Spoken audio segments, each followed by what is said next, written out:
First up, we had, before we get into it, if all the cell phones and everything could be turned off, that'd be awesome.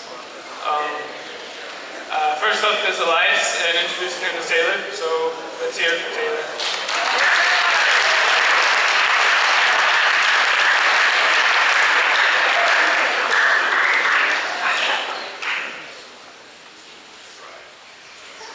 I just got to give a shout out to my co-author, Ben Cunningham first. Also to all of my editors-in-chief, Eli Graff, Annie Chandler, Colin Shuddy, Julie Hertzman, Lainey Hinkeybein, Will, Madsen Sierra-Danker, Alex Overdyke, Kingsley Schroing, and Michael Connolly. And now to what Elias calls the epitome of his senior year. I am sure that many of you have a myriad of questions about Elias Ramsey Nassar. God, why? Why did you send this little angel to our midst? Was it to give us black and silver? Was it to guide us through the ways to attract the opposite sex? Was it to show us the true meaning of friendship?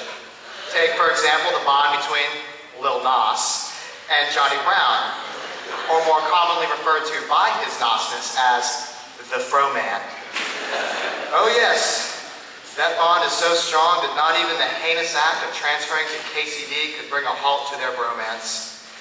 Even though now they only talk about Paper Mario and Pokemon, just on the days that end in Y, their bond has remained stronger than that of a mama bear and her cub.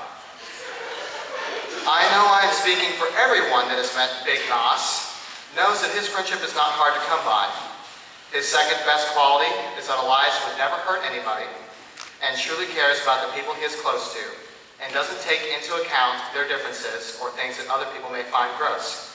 For example, Johnny isn't Elias's only friend at KCD who should probably brush their teeth more often.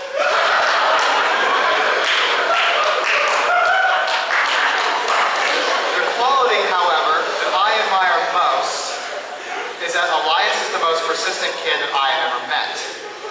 Elias may not have been gifted with great natural athletic talent or social skills, but he has never used that as an excuse and has never let other people persuade him to quit. He is still pumped up about this year's basketball season and continually breaks personal records in cross country. Elias still uses the fact that he is the only person in collegiate history to be cut from an athletic team, the baseball team in 7th grade, as blackmail against the athletic department to secure his spot on the junior varsity B basketball team. Don't look at him like that. If you're in his position, you would too. Dream big, play hard, stay determined, so you can all be something like the Nas dog himself. And I don't want to get you all too fired up, but the great Nas said that his speech is going to be as epic as 8 Mile. Ladies and gentlemen, Nassar.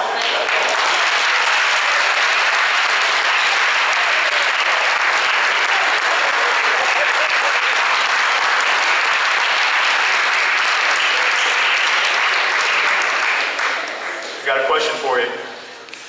What does a kid who is projected to never run correctly know about running a 520 mile? What does a kid who is once 4'9" know about being the big man in basketball actually scoring? Well, I'll tell you, it's a lot more than you think. I wasn't born with the height of Kevin Garnett. I wasn't born with the talent of Dwight Howard and his strength, his broad shoulders. I wasn't born with the ball handling skills and speed of Rajon Rondo. And I really wasn't born with the shooting precision of Derrick Rose, nor was I born with the talent of Kobe Bryant. And also, I just wasn't born with the speed of Usain Bolt. But that's all right. My freshman year, I tried to swim. I wanted to be the next Michael Phelps. I wanted to gracefully cut through the water and win every race and have a wall full of medals in my room. But I just finished last at every meet, and it just didn't work. I tried to play tennis, but I just couldn't even get any matches to play, and it was just that bad. And that was it. I just gave up with the sports afterwards. So sophomore year, I tried to play basketball, and they said that I could never be a decent player. They said that I'd be at a 7th grade level. They said that I would be on the freshman team getting minimum playing time. They said that I would never score a basket. They said that I should quit, that I was just wasting my time. And they said that I'll have no contribution to this team. Well, these remarks burned, but it's the hottest fires that make the hardest steel. Yeah, add this to the hard work and conviction to never give up and my desire to be on this team. I got no playing time, and if I had quit, I'd gotten the same amount. But I stayed with the team and kept the bench warm for the rest of the freshman team. Begging for playing time and just not getting it. And the season just ended, not a single highlight to reflect upon it with. Then came the track season, and on day one, I thought that I could be one of those guys who just comes out, has national talent, can run a mile in under 4 minutes. But after time trials, I realized it wasn't true. That I'd be more of the 8-minute mile person. But I didn't throw in the towel after one day. I continued to work hard and used every practice as a chance to get my times just a few seconds lower. But this only got me so far. I only could get my time to about 6 minutes and 40 seconds, and by our team standards, that's pretty slow. But I continued, I came out of the season having a degree of athleticism. I could at least finish a long race, and this season I finally began to lift weights. And I developed a strong base to build upon for the upcoming seasons, and at the same time, I began working with Elias on my game. He was a former Louisville player, for those of you who don't know. And I hit another growth spurt, and I began to look at myself in the mirror, and instead of seeing the small, unathletic twerp, I began to see the new and improved me. No longer did I see twigs for arms, but I started to see some meat growing on these bones. And I could finally lift a lot more weight, and some pecs began to form, and after a short period of 3 months, I also began drinking soda, or quit drinking soda, and changed my eating habits, and then I began to amaze myself. These new skills began to translate well into running, but just not very well into basketball. During my junior year, I still would never skip practice. I still gave it my all, but still being outdone by players who worked half as hard as me, but just had the gift of natural talent. And I still did nothing except keep the bench warm for the JV A team as well as the JV B team, which is our new freshman team. But finally, I got a shining opportunity. Finally, one shot to seize everything I ever wanted at playing time. A lack of commitment resulted in all the members of the JVB team quitting, except for me and another player. And this meant that the teams would be merged into one, and the JVB games would be on the JVA schedule, but the JVB players would start. So finally, here it came. I could finally be a starter. I could finally get the playing time I wanted. I could finally prove to my coach and the rest of the team that I'm capable of playing, that I can score, that I can play defense, I can run, I can last for 4 quarters, and I can put the team on my back. And most importantly, no one should ever underestimate the heart of a champion. The St. Francis game finally was here, and I could make a difference for once. I went out there from when the timer started and gave it everything I ever had.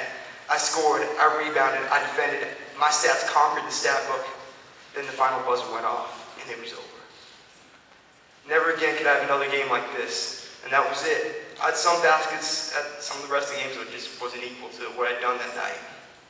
And continued to give it my all for the rest of the season, and finally earned my fair share of playing time. After ending the season with relatively good stats, the track season began, and this season I began to train even harder than the previous year, with the intent on possibly getting a mile under 6 minutes. And, well, first meet I ended up running a 5:42, which pretty good, and then more training followed this, then a 5:40 came, then a 5:29, then a 5:20 at regionals. And I never thought I'd ever be capable of running this fast. After all these seasons, I still wasn't the fastest, most athletically talented. I was just a weak runner with an unpolished game, and a weak base who just loved the game. But through hard work and perseverance, and enduring this work, no obstacle could get in my way. And with one more season of each sport ahead of me, it's going to be interesting seeing what I may achieve this year. But whatever I achieve, I just know one thing. Anything is possible. And that I know I'll succeed if I want success more than I want to breathe, more than I want to sleep. And that I no longer spend time wishing that I had the natural talent when if I just work hard, I can get there.